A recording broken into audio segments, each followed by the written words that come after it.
po sa inyong lahat mga kapatid. Kumusta po kayo? Naway nasa mabuti po yung kalagayan na nararating itong ating pong pagtatanghal o pagbabahagi ng salita ng Diyos Rightly Divided sa mga dako ng daigdig.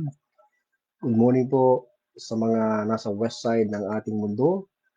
Magandang gabi sa mga taga-Asia at magandang araw po sa lahat ng mga sumusubaybay, nakikipag-aral ng salita ng Diyos Rightly Divided sa lahat ng dako ng ating mundong ginagawa ngayon. Muli sa gabi ito mga kapatid ay mag-aaral po tayo at magsasaliksik. At ang ating pong text ay matatagpuan sa Romans chapter 6 verse 17. Nais ko pong basahin sa inyo ang talatang ito na sinulat ni Apostol Pablo. But God be thanked that ye were the servants of sin, but ye have obeyed from the heart that form of doctrine which was delivered you. Ang pamagat po ng ating theme sa gabing ito ay hango po sa mga katagang ye have obeyed from the heart that form of doctrine. Ito po yung theme natin ngayon at ito'y pinamagatan ko pong obedience from the heart. Manalangin po tayo. Dakilang Diyos, kami po ay nagpapasalamat sa pagkataon na muli makapagtunghay po kami sa iyong salita. Mga Panginoon ay malulhati ang iyong pangalan, may tanyag ka sa aming buhay, gayon na rin ang iyong salita na siyang aming kinikilalang tanging final authority. Maraming salamat sa dakilang kalakalan ng biyaya, sa kayamanan ng iyong kahabagan sa amin at sa kapayapaan na ipinagkaloob mo sa amin sa pamamagitan po ng Panginoong Kristo. Salamat na kami naligtas na, justified by faith, meron na pong eternal life at all spiritual blessings in the heavenly places in Christ. Ito pong lahat ay aming pinapasalamatan sa pangalan po ng Panginoong Kristo na nitong tagapagligtas. Amen. So muli, ang ating pong theme ay hango po sa ating text ngayon, obedience from the heart. Nais ko pong magsimula ng isang katanungan. Since dito po sa mga verse o sa verse na ating binasa rather, ay nandyan yung mga katagang ye have obeyed from the heart, that form of doctrine. Pwede po ba natin sabihin na ang kaligtasan o ang ating kaligtasan mula sa kasalanan at sa parusa nito ay sa pamamagitan ng pagsunod, yung salitang obey, ng isang aral? Dahil diyan po sa verse na yan, sa ating talata ay obeyed from the heart, that form of doctrine. So yan po yung ating pag-uusapan ngayon mga kapatid. Now, of course, i-define po muna natin yung ilang mga mahalagang kataga o expressions dito po sa ating talata mismo. At i-connecta din po natin to sa unang chapter ng Romans, ng Book of Romans. At pupunta po tayo sa Romans chapter 1 verse 5. Ganito po ang sinasabi ng Romans 1:5. By whom we have received grace and apostleship, and then notice, pansinin po ninyo, for obedience to the faith among all nations for His name. So dito po sa talatang ito ay binanggit naman yung mga katagang obedience to the faith. Doon kanina sa Romans 6:17, obeyed from the heart, that form of doctrine. So, ibig bang sabihin niya na kinakailangang sumunod tayo, at kapag sinabing sumunod ay may gagawin po tayo? Kailangan po magsumunod dun sa pananampalataya upang makamit po natin yung kaligtasan o kaya na justification by faith na ipinagkakaloob ng Diyos? Yan po yung ating sasagutin mga kapatid. Now, bago po tayo bumalik sa ating text, dito po sa Romans chapter 1, ay binanggit nga po ni Paul yung mga katagang obedience to the faith, at una nating i-define o hahanapin sa mga kasulatan kung anong ibig sabihin nitong mga katagang the faith, ang pananampalataya. Okay? Dito po sa context ng Romans 1, halimbawa sa verse 8, ay may binabanggit po si Paul dito na faith. First, I thank my God through Jesus Christ for you all, that your faith is spoken of throughout the whole world. So merong binabanggit si Paul dito na yung inyong pananampalataya ay pinag-uusapan sa buong mundo. And then sa verse 12, that is, that I may be comforted together with you by the mutual faith both of you and me. So sa verse 12 ay may binabanggit si Paul na faith kasama ng salitang mutual. The mutual faith, both of you and me. And then, dito rin sa book of Romans, we will go to verse 1 ng chapter 14. Sabi ni Paul, him that is weak in the faith, receive ye, but not to doubtful disputations. So, dito sa verse na ito, may mga believers na tinatawag na mahina sa pananampalataya. Okay? So, ano po ba ang tinutukoy dito po na faith, mga kapatid? Ito po ba yung faith na kung saan ay ine-exercise ng isang believer kapag siya ay nakarinig halimbawa ng gospel o nakarinig ng aral? Okay, dito sa Romans 14, I believe na itong the faith dito ay may ibang kahulugan gaya ng ating iniisip na expressing what we believe about something or believing a person or a certain gospel, something like that. Hindi po ito yung, I believe na hindi po ito yung ini-exercise ng isang tao na pananampalataya sa isang bagay na totoo o isang mensaheng totoo. Dahil dito po ay ginamit ang mga katagang the faith dito po sa Romans 14:1, the same sa Romans 1:5. Okay, let's go further. Halimbawa, punta po tayo sa 1 Timothy chapter 4, verse 1. Now the Spirit speaketh expressly that in the latter time some shall depart from the faith. So dito notice na may mga katagang binanggit si Paul na the faith. At dito nga, nag-predict si Paul tungkol sa tinatawag niyang latter times. Future po ito sa mga members ng body of Christ.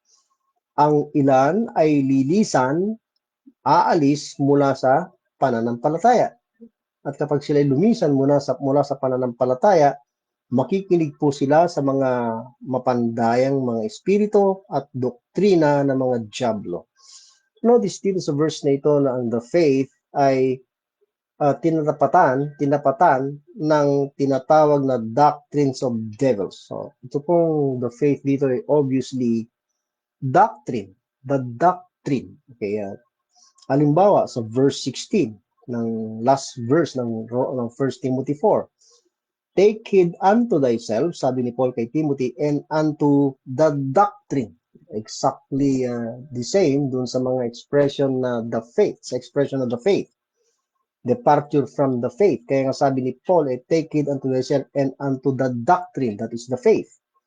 Continue in them in the doctrine, for in doing this, thou shalt both save thyself and them that hear thee. So dito ay binibigyan din ni Pablo yung pag-iingat sa iyong sarili at doon sa doktrina, magpatuloy sa kanila sa pag-iingat sa iyong sarili at sa doktrina. Kapag ginawa mo yan, ililigtas mo ang iyong sarili at maging mga nakikinig sa iyo. So, I believe na ito pong the faith dito, mga kapatid, ay again, doctrine. Furthermore, 1 Timothy 5:8, sabi ni Paul, but if anyone provided not for his own, especially for those of his own house, he denied, notice, ano po yung kanyang tinanggihan? Kung hindi ka nagpo-provide para sa iyong sarili at maging ng iyong sariling sambahayan o sa sariling bahay, tinanggihan mo ang pananampalataya. The faith there is again the doctrine and is worse than an infidel dahil tinuturuan tayo ni Paul na maghanap buhay, work with our own hands para matugunan ang pangangailangan natin, para ma-provide ang ating pangangailangan at ang ating pamilya o sambahayan. So, yun po ang ibig sabihin ng salitang the faith, mga kapatid. Of course, marami po ito sa mga sulat ni Paul. So, importante itong tinatawag ni Paul sa Romans 1:5 na obedience to the faith. May kaugnayan sa kanyang ministry ginagawa sa mga Gentiles. Dahil mismo, dito sa Romans ay binanggit niya ang kanyang sarili na siya ay apostle to the Gentiles. For I speak to you Gentiles, inasmuch as I am the apostle of, yung mga katagang of pala mga kapatid, no? Hindi lang apostle to the Gentiles, which speaks of direction or destination, but of, possessive, apostle of the Gentiles. I magnify mine office. Wala pong ibang nagsabi na lingkod ng Diyos sa buong kasulatan na siya apostle of the Gentiles maliban kay Pablo, mga kapatid. Wala na pong iba. So again, yung the faith sa Romans 1:5 ay the doctrine na binabanggit po dito sa mga sulat ni Paul. At yung mga doctrine na yan ay particularly, yan po yung doctrine na itinuturo ni Paul, at yung doctrine na yan, of course, ay revelation of our Lord Jesus Christ. By the way, ang mga katagang may doctrine ay binanggit po mismo ni Paul sa 2 Timothy chapter 3, verse number 10. Okay, po natin yung verse na yan. Sabi ni Paul kay Timothy, that thou hast fully known my doctrine. So very particular. Yung the faith na yan ay my doctrine. Kagaya ng mga katagang my gospel. So very personal. Kay Paul talaga. Pinagkaloob yan. Hindi niya sinabing our gospel, our doctrine. Of course, later on, may mga naturuan siya that could be said na our doctrine. Pero siya ang unang-unang pinagpahayagan. Siya ang unang-unang tinuruan ng Panginoon sa Kristo, kagaya ng my gospel na kanyang pinangaral. Revelation of Jesus Christ, yung gospel na pinangaral niya sa Galatians 1:11 to 12. Hindi yan tinuro ng ninumang tao, maging ng 12 apostles. So may exclusiveness yung gospel na pinangaral ni Paul dahil sa mga katagang my gospel. Just believe what the verse says. At kung ano po yung mga ginamit na salita. Hindi na po tayo magbibigay pa ng explanation dahil very clear yung mga wordings, yung salitang my doctrine. By the way, kung babalik din po tayo sa tinatawag na Old Testament scriptures, ay ginamit din po ang mga katagang my doctrine. Say for example, punta po tayo sa Deuteronomy chapter 32. Ang sumulat po ng Deuteronomy, of course, alam natin si Moses. Magsimula po tayo sa verse 1. Give ear, O ye heavens, and I will speak, and hear earth the words of my mouth. So dito, ang Diyos ay nagsasalita o nagsalita sa pamamagitan ni Moses. At sa verse 2, sabi niya, my doctrine. Notice yung mga katagang my doctrine gaya sa 2 Timothy 3:2, na kung saan si Paul naman ang nagsabi o nagsalita. My doctrine shall drop as the rain, my speech shall distill as the dew, as the small rain upon the tender herb, as the showers upon the grass. O dito makikita natin kung ano ang nagagawa ng doctrine. Ito of course, particularly under the law. So, ang doctrine dito ay may kaugnayan ay pinagkaloob din na mga batas kay Moses para sa bansang Israel in time past. Kaya nga malinaw sa sinasabi ni Paul sa Romans 6:14, for sin shall not have dominion over you, for ye are not under the law, but under grace. So, ibang dispensation po itong may doctrine. Identified with Moses in time past with the nation of Israel. Ang may doctrine naman po kay Paul ay identified with us, members of the church, the body of Christ, sa now period, sa dispensation of the grace of God. So, importante po yung mga distinction na yan. Hindi po tayo gumagawa ng discrimination or distinction, kundi ang Word of God. Just believe it kung ano ang nakasulat, mga kapatid. Okay, ano naman po ang ibig sabihin ng obeying or obedience from the heart? Dahil sa Romans 6:17 na atin pong binasa na text ay may binabanggit yung obeyed from the heart, that form of doctrine. Bago po natin bigyang pansin yung mga salitang obedience, okay? Obedience from the heart, tunghayan po muna natin ang ilang mga talata sa kasulatan tungkol sa salitang heart. Ano po ba itong heart dito? Ito po ba yung physical organ ng tao na kung saan nagpapump ng dugo, mga kapatid? Ito po bang heart ay ito po yung feeling or emotions natin? Has it to do with our emotion or soul? And sabi nga ni Paul, meron tayong spirit, soul, and body sa 1 Thessalonians chapter 5, verse 23. So what is the heart? Ano yung tinutukoy na heart kung saan diyan nanggaling o nagsimula o diyan nangyari yung obedience, no? Obedience, obeyed from the heart. Okay. So let's read some verses. Halimbawa, punta po tayo sa Old Testament scriptures. Okay. 1 Kings chapter 3 verse 9 halimbawa. Give therefore thy servant an understanding heart to judge thy people, that I may discern between good and bad, for who is able to judge this thy so great a people? notice dito, yung mga katagang heart. At ito ay describe, nilalarawan, o kaya naman ay nagmo-modify, may adjective na ginamit yung salitang understanding. Okay? So the word heart dito ay understanding heart. So ito pong heart ay iniuugnay sa understanding, sa pagkaunawa. Hindi po ito sa nararamdaman. Hindi po hindi po iniuugnay sa emotion kundi understanding. At saan po nangyayari understanding? Sa isip. Dito po sa ating isip, mga kapatid, ang understanding. So yung heart dito is most likely sa ating pag-iisip. Okay, another verse, 1 Kings 3 pa rin, sa verse 12, Behold, I have done according to thy words. So dito may issue na po ng word of God na sa kanila at that time. Okay, Lo, I have given thee a wise and an understanding heart. Inulit po, yung heart ay may kaugnayan sa salitang understanding. So that there was none like thee before thee, neither after thee shall any rise like unto thee. Luke chapter 9, verse 47, and Jesus perceiving the thought of their heart. So dito, iniuugnay ang mga katagang thought, pag-iisip sa puso. So, thought of their heart. Took a child and set him by him.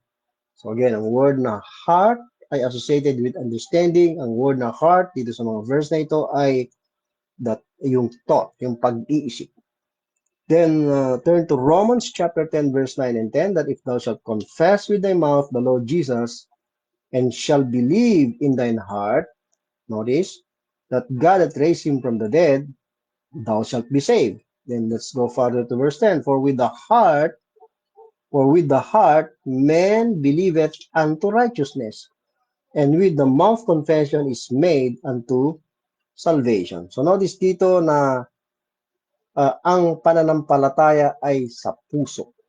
So hindi po ito yung emotional part of man. Ito po yung isip. Ito po yung understanding. Okay, so importanteng maintindihan niya. So again, the heart is the understanding part of man, the thoughts of man, hindi po yung feeling or emotion ng tao. At dyan din po sa heart nangyayari ang pananampalataya ayon sa Romans 10:9 and 10. Okay? So, anong ibig sabihin mga kapatid ni Paul dito po sa Romans 6:17? Ye have obeyed from the heart that form of doctrine. Okay, tutunghayan po natin yun mamaya.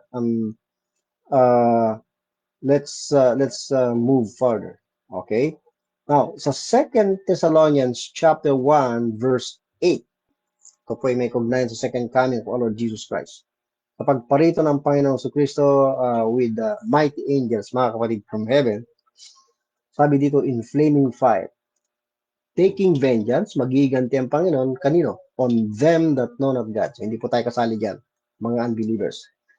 So, sino yung mga hindi nakakilala sa Diyos? Sila rin yung mga hindi sumunod. And that obey not the gospel of our Lord Jesus Christ. Anong ibig sabihin nito? Meron bang gawa? Meron bang any amount of work na ipinapatupad ang Diyos o nire-require ang Diyos para magtamo ng kaligtasan, para siya ay makilala? Kilalanin niya at makilala natin siya? Of course, not. Walang ganong sinasabi ang Word of God. So yung obey dito it simply means believing. So ibig sabihin ng obeying from the heart, that form of doctrine is simply believing. Believing from the mind with understanding yung doctrine or yung gospel of our Lord Jesus Christ para makilala mo ang Diyos. Sa context ng Romans chapter, 2 Thessalonians 1:8. And I believe yan din po ang ipinupunto ng Romans 6. Mamaya babalikan po natin. Bago po tayo dumako o bumalik sa ating text, ang tanong is, ang pananampalataya po ba ay gawa?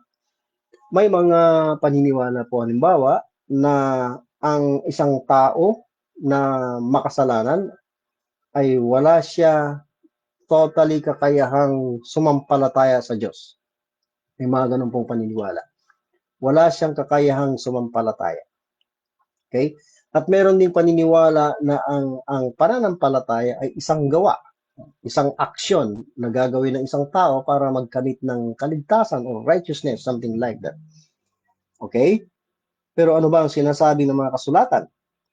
Now, dito po sa puntong walang kakayahan ng tao para sumampalataya sa Diyos, kaya kailangan siyang bigyan ng Diyos ng pananampalataya, ay hindi po tayo sumasang-ayon sa paniniwala yan. Sapagkat,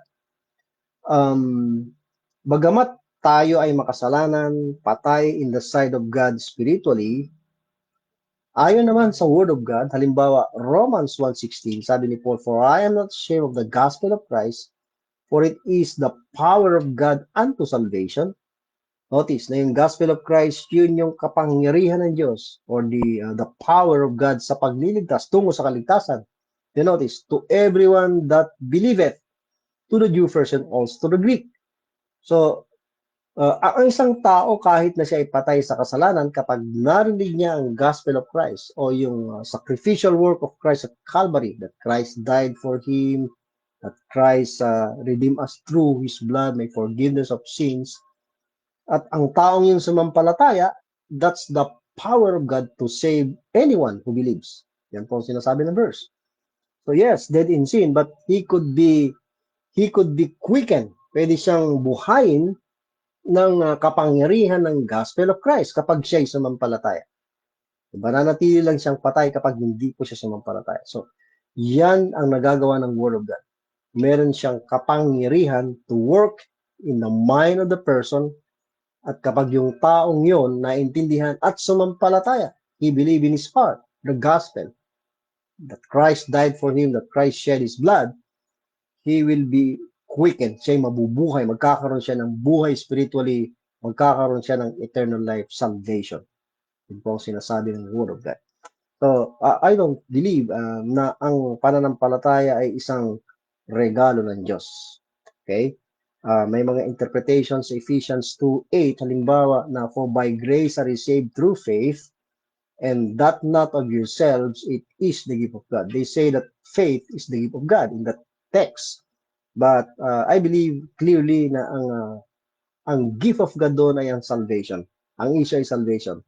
For by grace, ang salvation is by grace, are you saved through faith.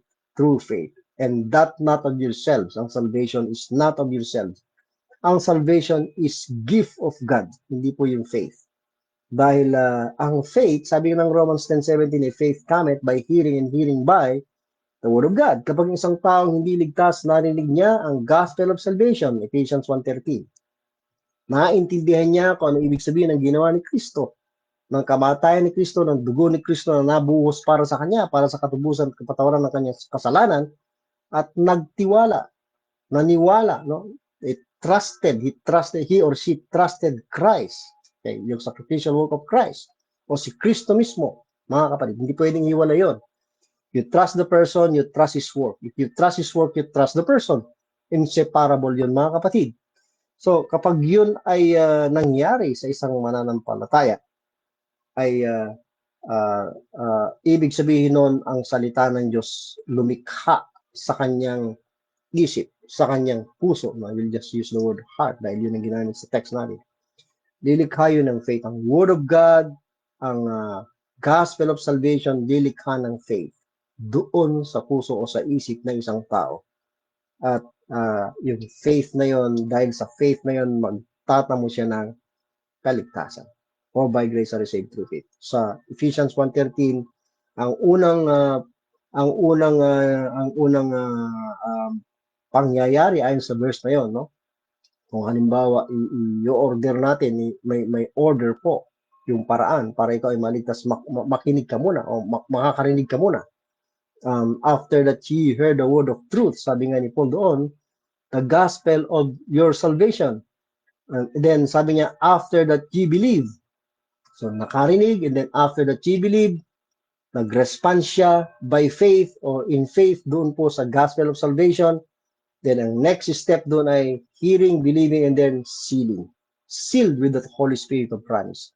That means pag-aari ka na ng Diyos. So yun po ang order sa Ephesians 1:13. So, ang tanong, ang faith ba ay isang work?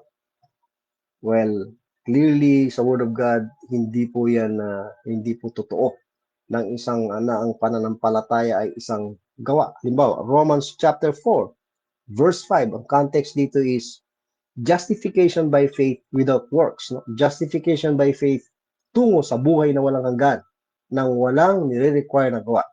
Sabi sa verse 5, but to him, sino mang tao, to him, sa kanya na hindi gumagawa, negative, sa kanya na hindi gumagawa, subalit sumasampalataya sa kanya, but believeth on him, that is, on God, that justifieth, na nagpapaging matwid, o nagdedeklarang matwid sa hindi makadiyos, the ungodly, his faith is counted for righteousness. So negative ang work sa faith. It is just a response o tugon ng Diyos agreeing with what God has said. Sumasang-ayon ka sa kung anong sinabi ng Diyos. Kung sinabi ng salita ng Diyos that Christ is the Savior, He died for our sins, okay? He shed His blood for the forgiveness, for the redemption of our sins, and then nagtiwala ka o sumampalataya ka, that's it. Hindi po yan work. No work is needed, is required for our salvation and for our justification unto eternal life. Very clear po yan sa Word of God, mga kapatid. So, yan po ang ipinupunto. Actually, dito po sa ating text. Balikan po natin yung text natin saglit, mga kapatid. So, sabi ng Romans 6:17, but God be thanked. Ito yung expression of thanksgiving ni Paul. That, notice, ye were the servants of sin. Yung grammar po, very importante sa pag-interpret ng isang verse o ng isang text. Sabi ni Paul that ye were the servants of sin. Ito po yung dating spiritual status or condition ng mga taga-Roma. Kayo ay dating mga lingkod, servants of sin. At yan ay nung hindi pa po sila ligtas. Nung sila ay ungodly pa. Nung sila ay servants of sin pa. Nung sila po ay hindi pa justified by faith. Yan. Ye were the servants of sin. Nung sila po ay unrighteous pa, sila ay all of sin, sinners pa, yan yung dating kalagayan. Hindi pa sila saved. Ye were the servants of sin. But, contrast, ye have obeyed from the heart. So, ano ibig sabihin ng obeyed from the heart? Na siyang nagbago, naging dahilan ng pagbabago ng kanilang katayuan. Mula sa pagiging servants of sin, notice sa verse 18, being then made free, napalaya sila mula sa kasalanan, ye became the servants of righteousness. From being servants of sin in the past, and now, by obeying from the heart that form of doctrine, yung doctrine na yun, I believe, is the gospel of salvation. Yun po yung my gospel na binabanggit ni Paul sa Romans chapter 2. At yung my gospel na yan ay explained well ni Paul from Romans 1. Binanggit po niya yung gospel of Christ, the gospel of His Son. And then sa chapter 3, nandun na po yung redemption that is in Christ Jesus, beginning from verse 24. At nabanggit na rin po doon yung blood of our Lord Jesus Christ, na siyang ipinantubos sa ating mga kasalanan sa mundok ng Kalbaryo. So, well explained po ni Paul yung my gospel niya, we will say sa first 4 chapters ng book of Romans. Ayan, mga kapatid. So, yun po yung kanilang sinampalatayanan. Ye have obeyed from the heart that form of doctrine. Ang gospel of Christ or ang gospel of salvation ay doctrine. Ang salvation ay doctrinal din. So, meron tinatawag na doctrine of salvation.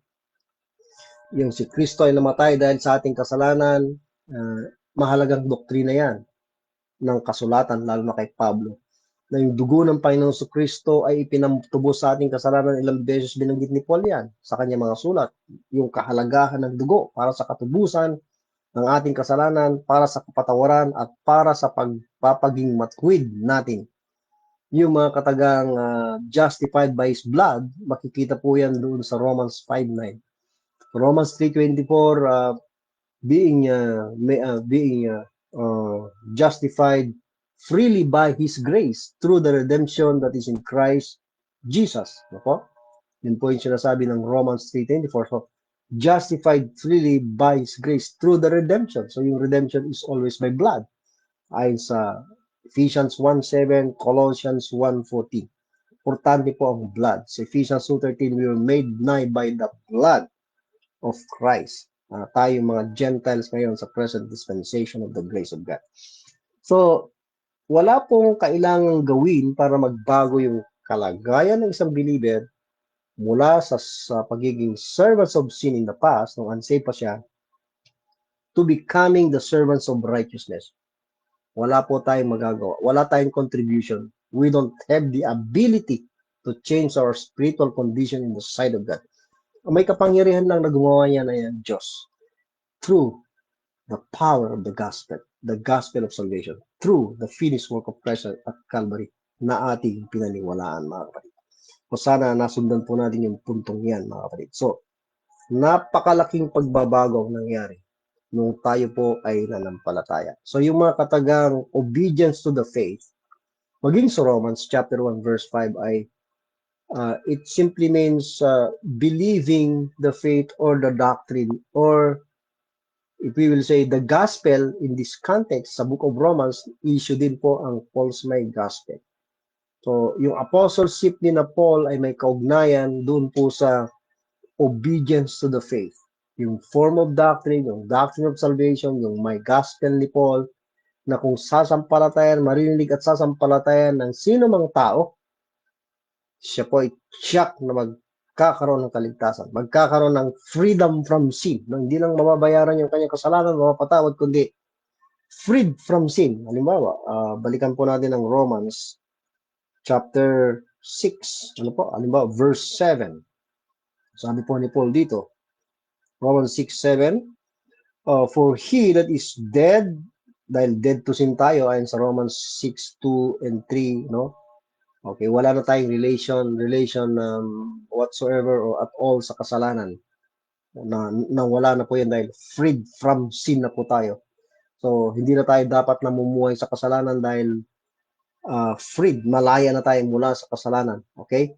At malaya na rin tayo sa pagiging servants of sin, kundi tayo po ay servants of righteousness na po ayon sa Romans 6:18.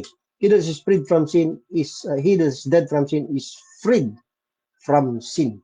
At nangyari po yan dahil si Kristo ay namatay. Napabilang po tayo dun sa kanyang kamatayan, identified tayo dun sa death ni Christ, actually sa crucifixion niya, all man is crucified with him, Romans 6:6. Sa kanyang death on the cross, identified tayo dun. Sa kanyang burial, identified tayo dun. Sa resurrection niya, ay identified po tayo doon. Lahat ng nangyari sa Panginoong Kristo ay naging atin. Okay? So, yun ay napangyari, na-identify tayo, napabilang tayo doon dahil sa pananampalataya. We didn't do anything. We didn't even raise a finger para matamo natin itong kaligtasan na ito, itong justification na ito, itong eternal life na ito. So, yun po ang simpleng kahulugan, mga kapatid, ng mga katang you have obeyed from the heart. That form of doctrine simply means you have believed from the heart. You have understood it. You think about it and you trusted it. You trusted Christ. You trusted that form of doctrine, the my gospel ni Paul sa kanyang dito sa kanyang sulat sa mga taga-Roma. Yan po ang ibig sabihin, mga kapatid, ng mga katagang you have obeyed from the heart. That form of doctrine. So, wala pong may pagmamalaki ang sino mang tao na sasabihin niyang dahil sa aking pagsunod sa Ebanghelyo ni Kristo. Meron po mga ganyang aral. Halimbawa, narinig ko isang popular na magtuturo sa television. Madalas napapanood ko. At ginagamit niya ang mga verses halimbawa sa mga sulat ni Paul na ang pananampalataya ay dapat lalakipan ng gawa. Yung salitang obedience ay nararapat na gawin daw ng isang tao. Kung ikaw ay sumasampalataya, ay susunod ka. At nagre-require daw ng work ang kaligtasan. Isa nga dyan yung binasa ko kanina sa 1 Timothy 4:16 na take heed unto thyself, yun yung gagawin mo. And unto the doctrine. Mag-ingat kasi yung sarili at dun sa doktrina, sa pananampalataya, no? For in doing this, kapag ginawa mo yan, so may work na gagawin, thou shalt both save, so nandun yung mga katagang, both save thyself, sabi ni Paul kay Timothy, and them that hear thee. So yan yung kanilang tinuturo. Kailangang may pagsunod, pag-iingat sa ating sarili, namumuhay tayo ng tama, at ingatan yung aral, manatili ka sa aral. Pag ginawa mo yan, maliligtas ka. At kadalasan ang sinasabi nila ay yung aral ng isang organization. Yung doctrine or doctrinal statement, manatili ka doon, sundin mo yun dahil kung hindi, hindi ka maliligtas. Pero sa context ng 1 Timothy 4:16, ang kaligtasan doon mga kapatid ay hindi kaligtasan mula sa kasalanan, hindi kaligtasan sa parusa ng kasalanan, hindi kaligtasan mula sa judgment of God against sin. Ang kaligtasan doon ay mula sa maling aral. Departure from the faith sa verse 1, and then makikinig yung isang saved person, may eternal life, doon sa mga mapandayang espiritu at doctrines of devils. Possible po yan sa mga mananampalataya na madaya ng maling aral, and yet hindi maapektuhan yung kanilang kaligtasan, yung eternal life. Dahil by grace through faith nilang tinanggap yan, not of works. They just trusted the Lord Jesus Christ. Obeyed from the heart, that form of doctrine. Obey the gospel of our Lord Jesus Christ. Ibig sabihin, they believed or trusted the gospel of our Lord Jesus Christ. Ayan mga kapatid. May ginagamit din po ang ilan na talata maliban sa 1 Timothy 4:16 maging ang 1 Corinthians chapter 15 verses 1 and 2. Kung halimbawa tutunghayan po natin yung mga talatang yon ay dito iniuugnay nila ang kaligtasan sa gawa. Puntahan po natin halimbawa 1 Corinthians chapter 15. At madalas din po kinukot natin ito mga kapatid, kaya mag-ingat po tayo sa paggamit ng mga verses at titignan natin mabuti yung mga salita. Moreover, brethren, verse 1, I declare unto you the gospel which I received, also which I preach unto you, I should say, rather, sorry, which also, sabi ni Paul sa mga taga-Korinto, ye have received, tinanggap din niyo at tinitindigan.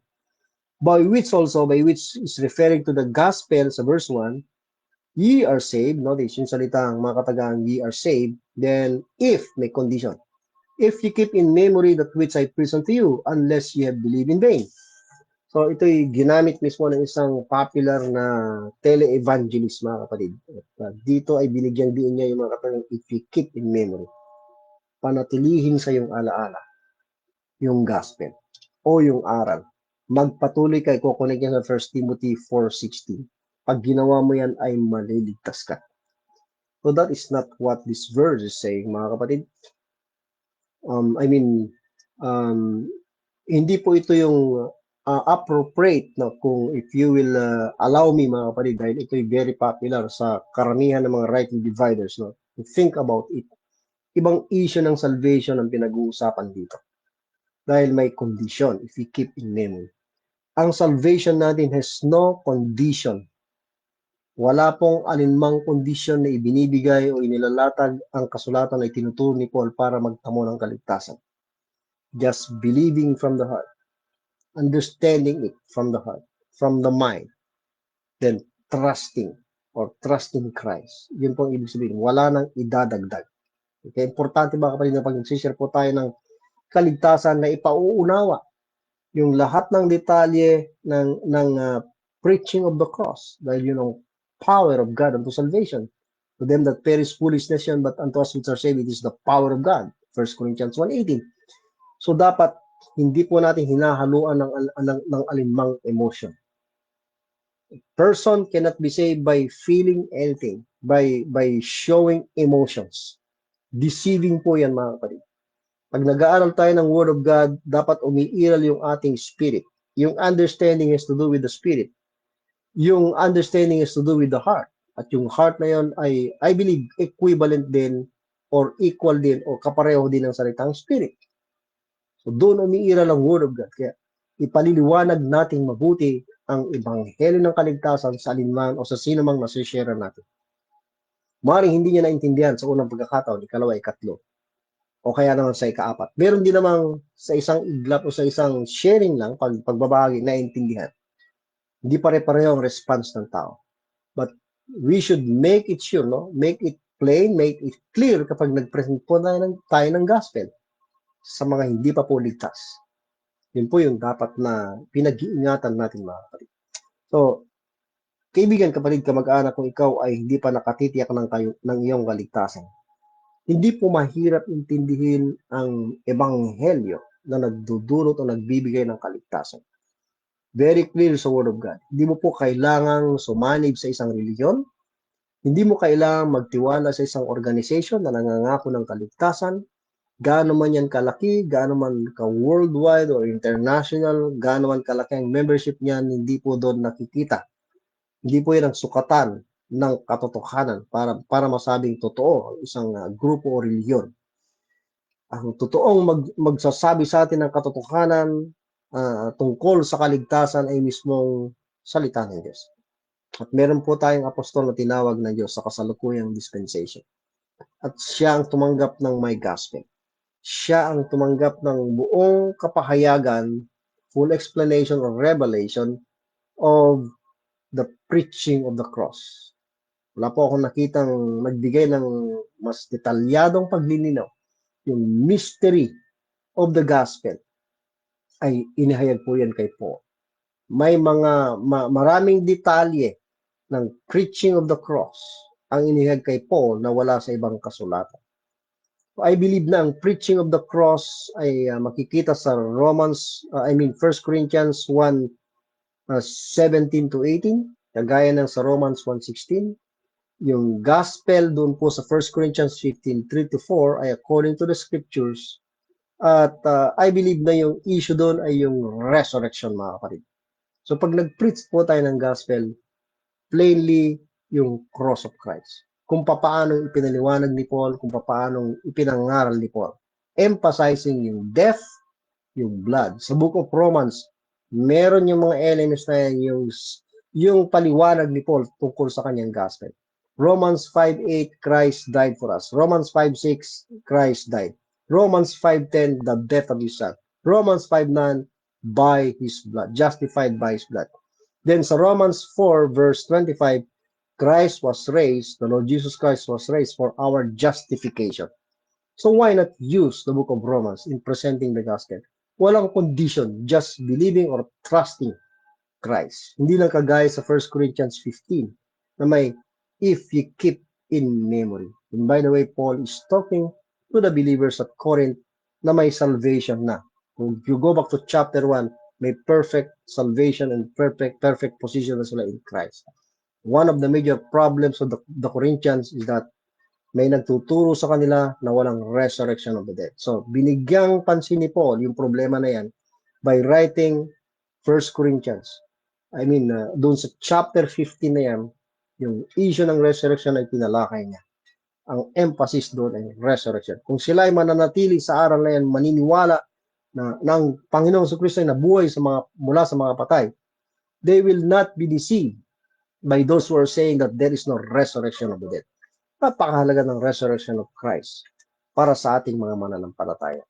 At dahil sa resurrection na yan, napatunayan mga kapatid na yung finished work of Christ at Calvary, yung kanyang sakripisyo ay tagumpay. Dahil yung kasalanan, lagi ko pong inuulit na nagdulot ng kamatayan na pagbayaran. Kaya walang dahilan para hindi bumangon mabuhay ang Panginoon mula sa mga patay. At ang pagkabuhay ng Panginoon mula sa mga patay ay patunay, resibo, we will say, na tapos na ang kaligtasan, naganap na sa krus. Justified tayo freely by His grace through the redemption. Redemption is through His blood on the cross of Calvary. Justified by His blood, Romans 5:9. By His blood, saan umagos ang dugo? Sa bundok ng Kalbaryo. On the cross. Meron ng justification. Yung pagkabuhay niya, yun yung resibo, yun yung patunay na yung nangyaring redemption, yung nangyaring justification, yung nangyaring salvation ay perfect. Yun po yung resibo. Yun po yung patunay, mga kapatid. Naganap na ang pagbili. Purchase tayo with His own blood. Both by His own blood. At tayo ay naging pag-aari ng Diyos. O kaibigan, kapatid, kamag-anak, nasa Panginoong Kristo ang katiyakan. Wala sa akin, wala sa sino mang tao, ulitin ko, wala sa iyong ginagawa. Hindi nagre-require ang Diyos ng gawa. Just believe, obey from the heart, or believe from the heart. Trusting Christ, understanding clearly the gospel of Christ, the gospel of salvation. And you will receive right now salvation, eternal life, forgiveness of sins, justification. Ikaw naman anak ng Diyos, kaibigan, kapatid, kamag-anak. Member ka na ng body of Christ. Gamitin po natin, magpagamit po tayo, I should say, sa Panginoon. Dahil mula sa pagiging servants of sin, tayo ngayon ay servants of righteousness. Huwag na po tayong mamuhay sa kasalanan. Hindi po tayo niligtas ng Diyos para bumalik sa pagiging servant, tagapaglingkod ng kasalanan. Tinubos ng lahat ng ating kasalanan, pinagbayaran, pati yung parusa, iniligtas na po tayo doon. Then, mismo yung kasalanan na maghahari sa atin, inalisan ng kapangyarihan. Sinira ang kasalanan.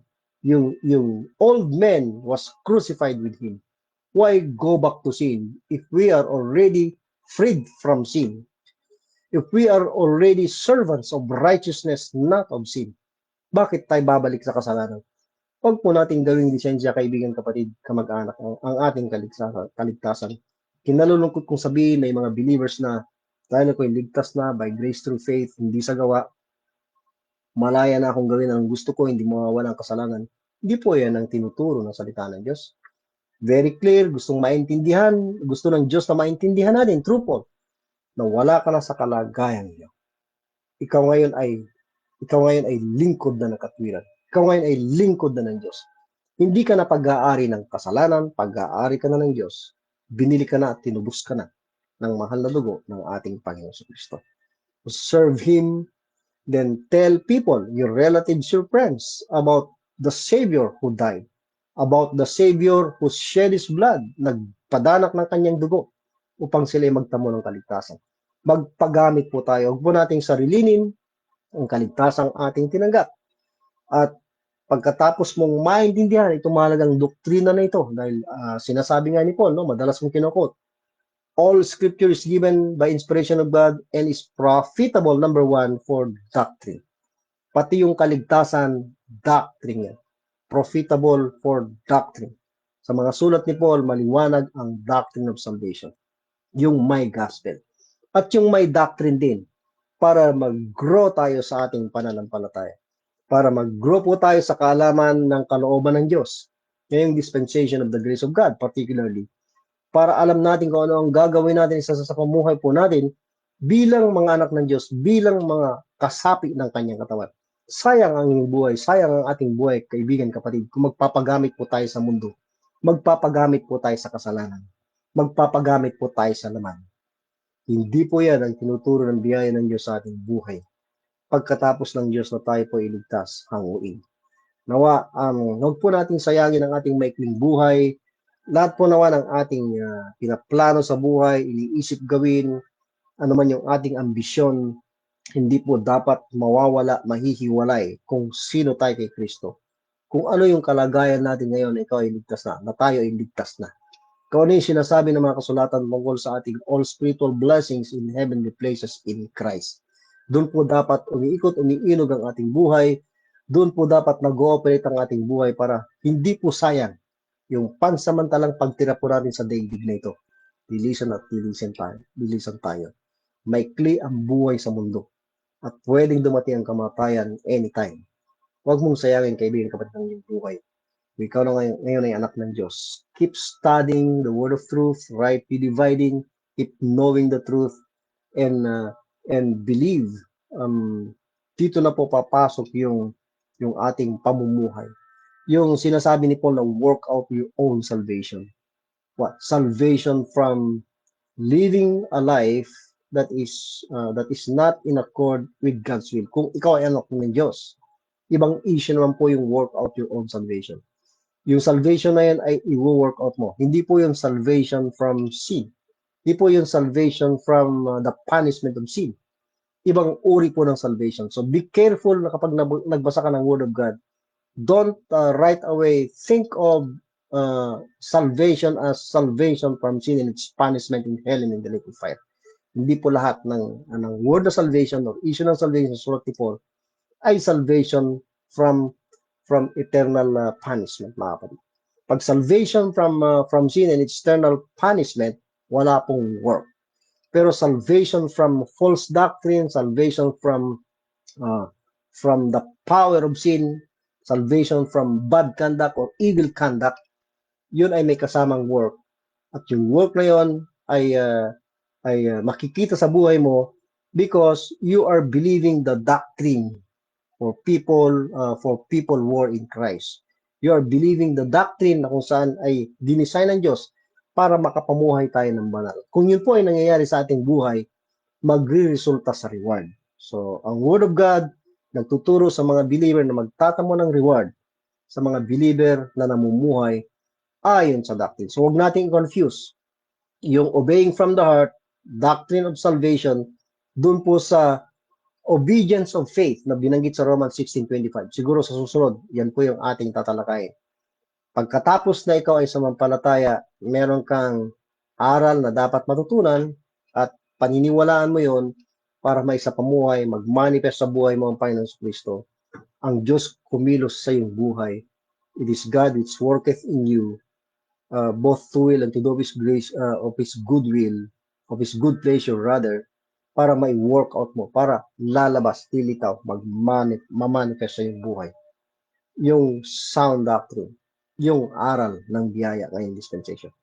Maraming salamat po sa inyong matyagang pakikinig at nawa huwag po tayo magsasawa pag-aaral, pagpapatuloy, pagsasaliksik ng mga kasulatan. Sa mga panahong ito, marami pong kalaban ng katotohanan, marami po ang tumutilig sa katotohanan, sa aral ng biyaya, sa pagka-apostol ni Pablo, sa exclusiveness ng dispensation of the grace of God na ibinigay sa kanya. Marami pong aral, mag-post sa Facebook na kumokontra sa tungkol po sa uniqueness ng body of Christ na ito'y iba sa Israel, iba po sa nakaraang economy or we will say purpose ng Diyos with Israel patungkol sa lupa. Okay? Ang karamihan ngayon ay pinag-iisa, pinag-mimix na. No? Marami pong mga nagsasabing sila ay naniniwala sa King James Bible, sa Word of God, no? May perfect Word of God, but they are using it not even aware ng kanilang interpretation ay galing sa mga corrupt translation. Warning lang po yun mga kapatid. Keep studying, take it unto thyself, and unto the doctrine ibinigay kay Paul, continue in them. Ililigtas po ang iyong sarili sa maling aral, maging yung mga makikinig sa iyo, yung mga masisharean mo, kagaya ng sinasabi ni Paul kay Timothy. Bago tayo magwakas, tayo po ay manalangin. Dakilang mga kampuan na papasalamat sa muli natapos na pagpapaalala mo sa amin, pagre-refresh ng mga katotohanan ng salita tungkol sa kahalagahan ng tamang aral, tamang gospel mga kapatid, simula sa kaligtasan at gayon na rin sa amin pong edification, maturity as believers. We believe na kompleto po ang banal na kasulatan, all scripture, but of course, tinuro mo po how to study it, rightly dividing. We stick to it and we believe it. At wala po kaming karapatan para baguhin kung ano ang nakasulat. Salamat na ikaw ay naging maliwanag at naway patuloy mong gamitin ng salita to motivate us, patuloy mong gamitin ng salita to work in us upang sa ganun magamit mo kami, ma-magnify ka, ma-magnify din po ang iyong salita, hindi ang salita ng tao, hindi ang sinumang organization. Kung lahat aming dinadalangin pinapasalamatan sa pangalan po ng Panginoon Kristo na aming tagapagligtas. Amen. Hanggang sa muli, grace and peace to us all in Christ. Maraming salamat po.